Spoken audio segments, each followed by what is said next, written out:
الحمد للہ رب العالمین والصلاة والسلام علی اشرف الانبیاء والمرسلین نبینا محمد وعلی آلہ وصحبہ اجمعین، اما بعد۔ بسم اللہ الرحمن الرحیم۔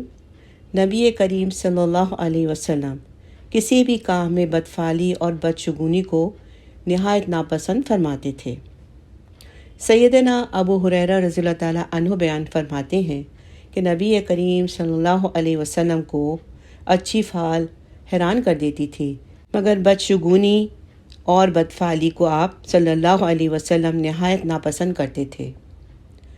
آپ صلی اللہ علیہ وسلم نے فرمایا، وبائی مرض اور بدشگونی کوئی چیز نہیں، اس طرح فعل بد کوئی چیز نہیں، البتہ نیک فعل مجھے پسند ہے۔ اب بدشگونی اور بدفعلی کیا ہے دیکھتے ہیں۔ دراصل یہ نہایت ناپسندیدہ کوئی قول یا فعل ہے یا کوئی دکھائی دینے والی چیز ہوتی ہے۔ دور جاہلیت کے مشرکین نیک فعل لینے اور بدفعلی سمجھنے کے لیے ہرنوں اور پرندوں کو دوڑاتے اور اڑاتے تھے۔ چنانچہ یہ پرندہ یا ہرن اگر آدمی کے سامنے سے اپنے داہنے پہلو کے ساتھ گزرتا تو اس کو مبارک جانتے اور اپنے سفر پر روانہ ہو جاتے یا اپنی ضرورتوں یا اپنے کام کے لیے نکل جاتے، اور اگر یہ پرندہ یا ہرن ان کے سامنے سے گزرتے وقت اپنا بایاں پہلو رکھتا تو اس سے بدشگونی لیتے اور اپنے سفر یا اپنی ضروریات کے لیے نہیں جاتے، واپس لوٹ آتے۔ چنانچہ ان کا یہ عمل اکثر اوقات ان کے کام میں رکاوٹ ڈالتا تھا۔ اس لیے اسلامی شریعت میں اس بدشگونی والے عمل کی نفی کرتے ہوئے اس کو باطل قرار دے دیا گیا ہے اور اس سے منع فرمایا گیا ہے۔ نبی مکرم صلی اللہ علیہ وسلم نے بھی خبر دے دی کہ ایسا کرنے میں نہ ہی تو کسی نفع اور فائدے کے لیے تاثیر ہے اور نہ ہی کسی نقصان کے لیے۔ تو اس کے معنی یہ ہوئے کہ نبی کریم صلی اللہ علیہ وسلم نے فرمایا کہ بدشگونی اور بدفعلی کوئی چیز نہیں ہے، بلکہ رسول صلی اللہ علیہ وسلم نے فرمایا کہ بدفعلی شرک ہے۔ تو ایک مسلمان کو یہ شایع نہیں، بلکہ اس کی شان تو یہ ہے کہ وہ اپنے تمام معاملات میں اللہ تبارک و تعالیٰ پر بھروسہ کرے اور اپنی راہ پر چلتا جائے۔ رسول اللہ صلی اللہ علیہ وسلم نے تو اپنی امت کو ان کے ارادہ سفر وغیرہ یا تمام امور میں اللہ سبحانہ تعالیٰ پہ بھروسہ اور دعا استخارہ سکھائی گئی ہے، اور امت کو یہ بتایا ہے کہ کسی بھی کام میں بدگمانی، بدشگونی اور بدفعل وغیرہ سے بچنا چاہیے اور دعا استخارہ کا سہارا لینا چاہیے۔ بسم اللہ الرحمن الرحیم۔ اللہم انی استخیرک بعلمک واستقدرک بقدرتك وأسألك من فضلك العظيم فإنك تقدر ولا أقدر وتعلم ولا أعلم وأنت علام الغيوب۔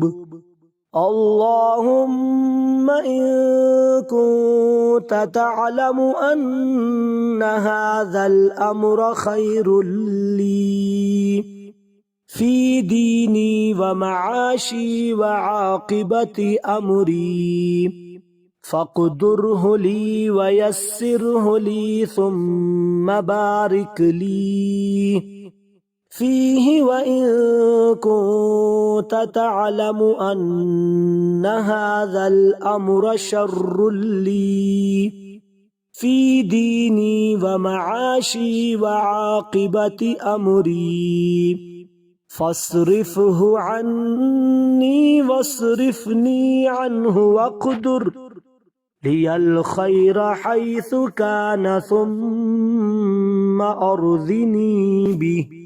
اے اللہ، بے شک میں تجھ سے تیرے علم کے ساتھ بھلائی طلب کرتا ہوں اور تجھ سے تیری قدرت کے ساتھ طاقت طلب کرتا ہوں، اور میں تجھ سے تیرے فضل عظیم کا سوال کرتا ہوں، کیونکہ تو قدرت رکھتا ہے اور میں قدرت نہیں رکھتا، تو جانتا ہے اور میں نہیں جانتا، اور تو غیبوں کو خوب جانتا ہے۔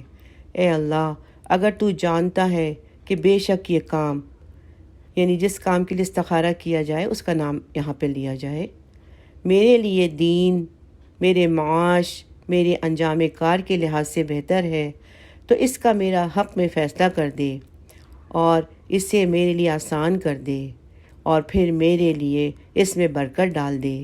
اور اگر تو جانتا ہے کہ بے شک یہ کام، یہاں پر اس کام کا نام لے لیں، میرے لیے دین، میرے معاش اور میرے انجام کار کے لحاظ سے برا ہے، تو اسے مجھ سے دور کر دے اور مجھے اس سے دور کر دے، اور میرے لیے بھلائی کا فیصلہ کر دے جہاں بھی وہ ہو، پھر مجھے اس پر راضی کر دے۔ آمین یا رب العالمین۔ تو نبی کریم صلی اللہ علیہ وسلم نے اپنی امت کو بدفعلی، بدشگونی اور بدگمانی کے بدلے یہ دعا سکھائی ہے، جو سراپا توحید ہے اور اللہ کے ہاں محتاجی کی طلبگار ہے، نیری عبادت اور اللہ عز و جل پر توکل ہے، اور اس ذات اقدس سے سوال ہے جس کے ہاتھ میں تمام کی تمام خیر ہے۔ وہ ذات اقدس کی اچھائیاں اور بھلائیاں صرف اسی کی طرف سے آیا کرتی ہیں، اور برائیوں کو صرف وہی دور کر سکتا ہے۔ جب وہ رب اپنے بندے کے لیے رحمت کے دروازے کھول دیتا ہے تو دنیا کی کوئی طاقت اسے اس شخص سے روکنے کی استطاعت نہیں رکھتی، اور جب وہ رحمت کو روک لیتا ہے تو کوئی بھی ذات اور قوت کسی بدگمانی، نجومیوں جیسے ذائچوں اور علم نجوم وغیرہ کے ذریعے اس شخص کی طرف یہ رحمت و خیر اور بھلائی بھیج نہیں سکتا۔ بس یہ دعا استخارہ نہایت سعادت مند مبارک قسمت والی دعا ہے۔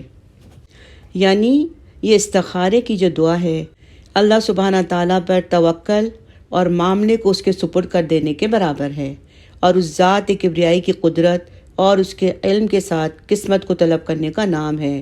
اور استخارہ کے بعد اللہ سبحانہ تعالیٰ اپنے بندے کے لیے کسی بہترین امر کو ہی اختیار فرماتے ہیں، اور یہی چیز اللہ تبارک و تعالیٰ کے رب ہونے کی حیثیت ہے اور اس کی رضا کے لوازم میں سے ہے۔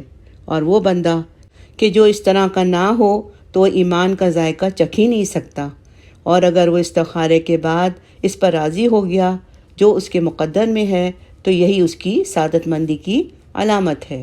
سبحان اللہ۔ بارک اللہ لی و لکم۔